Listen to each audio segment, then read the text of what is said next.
Ini bahayanya lontaran Wahabi ni. Saya nak ingatkan, kalau dulu saya masih okey bila orang lontar Wahabi. Sebab sekarang saya dah tengok, bila dilontar Wahabi, orang dah tak nak bincang dah.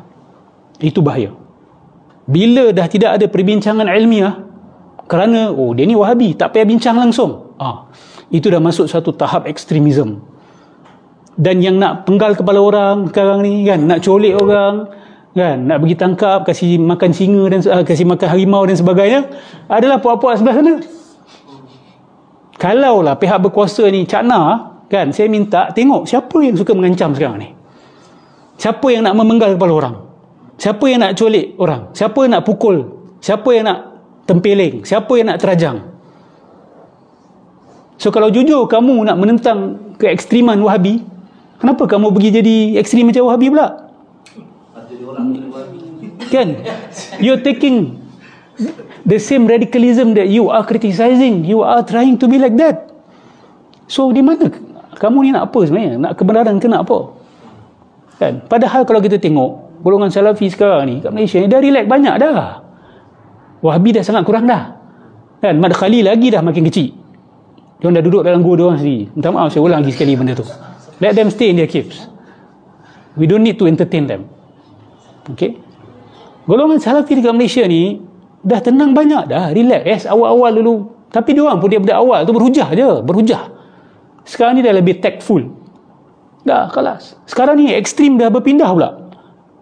Dah macam ada tide turning. The tide of extremism is turning. Mengarah kepada geng-geng, kita kata sebahagian asam Jawa ni. Saya pun sendiri terkejut. Korang ni ganas rupanya kan? Korang ni gangster juga kan? Aku kejap berhujah je, aku tak maki korang pun. Tapi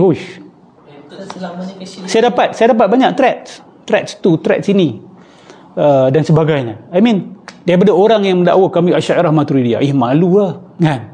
Saya baca, saya malu sendiri. Saya kata ini bukan manhaj Asy'ariyah Maturidiyah. Asy'ariyah Maturidiyah, kita perang lidah, kita bersilat lidah, kita bersilat tulisan. Itu jalan kita, itu jalan tamadun Islam. Itu yang memajukan tamadun kita. Bukan dengan cara macam ni. Hujah pun tak lagi. Kalau dah hujah dan terbukti saya salah kan, lepas tu saya berdegil, okey lah, you nak komplain kepada ni, dia ni bawa ajaran sesat apa, then you can do that. Tapi you tak ada fakta, tak ada bukti pun. Tak ada bukti, tak ada fakta dan sebagainya.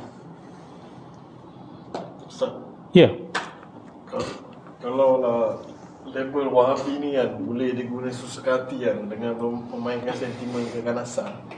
Kalau macam tu Ustaz kata golongan Ustaz je boleh kena Wahabi, saya silap pakcik yang jaga sawah padi tu boleh kena Wahabi lah. Kalau ada kawan yang tak suka dia canah satu kampung, ini Wahabi ni kan. Tu saya kata, sebenarnya hari ni semua dah jadi Wahabi dah. Semua orang dah jadi Wahabi. Siapa yang tak jadi Wahabi, saya tanya hari ni? Asy'ariyah tok-tok pun kena Wahabi. Siapa yang bukan Wahabi lagi? Who is left? Ustaz Abdul Rashid ARG pun kena jadi Wahabi juga. Kan saya kata semua dah jadi Wahabi dah hari ni. Wahabi dah jadi satu dirty word untuk dilontarkan kepada sesiapa yang kritik awak. Dan awak tak nak layan kritikan dia, awak malas nak berhujah, awak campak je label Wahabi. So label yang sudah tidak ada nilai lagi hari ni. Dah tak ada definition. There's no definition.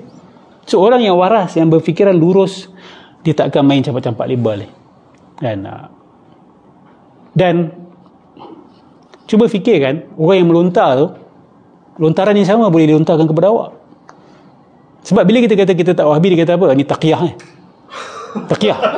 Taqiyah. So kita boleh buat benda sama pada mereka. Kita kata kamu yang sebenarnya Wahabi. Kata mana ada saya Wahabi? Ya, ni taqiyah ni kan. Tak bertaqiyah. Pusing-pusing jadi orang gila. Benda tak habis. Senang-senang tuduh orang taqiyah, ni Wahabi bertaqiyah, Wahabi bertaqiyah. Kami pun boleh kata kamu ni Wahabi bertaqiyah. Atau kami kata kamu Syiah bertaqiyah. Tapi we are not that low. We do not want to play that game. Because the moment we start that game, apa jadi ni? Jadi tersasul. Bertaqiyah ni awak dah menuduh hati orang. Awak dah menuduh seseorang menipu. Dan dia munafik sebenarnya. Ini bukan satu kenyataan yang ringan. Inna lillahi wa inna ilaihi raji'un. Dan kami bila kata seseorang tu batiniah, kami bawa bukti. Ini ciri batiniah yang ada pada mereka. Contoh saya kata kitab Hakikat Insan. Very clear ajaran batiniah dekat dalam tu. Bila saya kata Rosli Hassan ni membawa aliran batiniah, kita boleh buktikan dengan mudah. Dia nak ajar kita batiniah. Dan macam-macam lagi. Bila kita kata Rafi Singapore tu membawa aliran batiniah, very easy to prove it. Kami bukan buat dakwaan kosong. Kami bukan melontar suka-suka. Ni batiniah, tu batiniah. Semua orang batiniah. Kan? Kan? We don't do that. Oprah Winfrey. Oprah Winfrey pun batiniah and Wahabi in the same time. Kan? So, what's the point? Saya kata, saya ajak berfikir ni. Saya ajak kita berfikir sama-sama. Label ni ada nilai. Jangan kamu sendiri yang rosakkan nilai label tu kerana menggunakannya pada tempat yang salah. Kan? We need labelings. We need. Macam contoh ekstremis. Ekstremis ni perlu untuk kita label orang-orang betul-betul ekstremis. Kan? Kau berbeza pandangan dengan aku, kau musyrik, kafir, halal darah kau. Kan? Kita boleh guna. Ini ekstrim. Ini ekstremis. Tapi masalah ada, pernyataan ekstrim ni dah dilontarkan kepada orang yang tak ada dekat pun macam tu. Has nothing to do with that. Ekstrim. Wahabi, membawa kacau bilau. Saya dituduh membawa kacau bilau. Itu serius. That's a very serious tuduhan. Untuk mengatakan sidang kalam bawa perpecahan.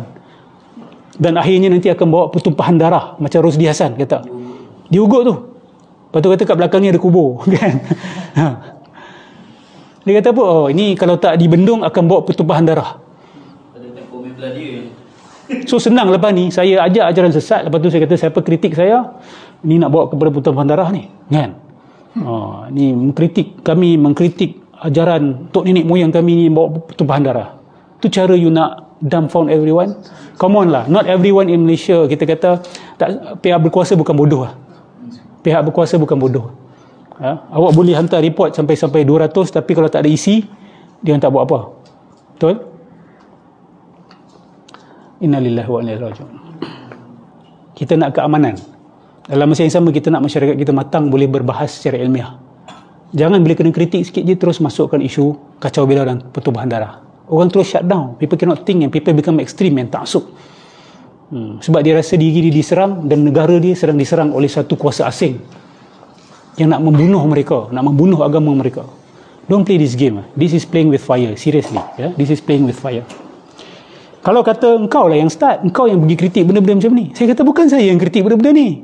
Kamu nak kata apa? Imam Ghazali ekstremis? Kamu nak kata Ahmad Khatib Minangkabawi ekstremis? Berani kata dia radikal? Nak kata Prof. Abdul Fattah Harun tu radikal, ekstremis? Berani? So, be clear. If you want to label, at least ada ciri-ciri yang cukup lah. Kan? Okay.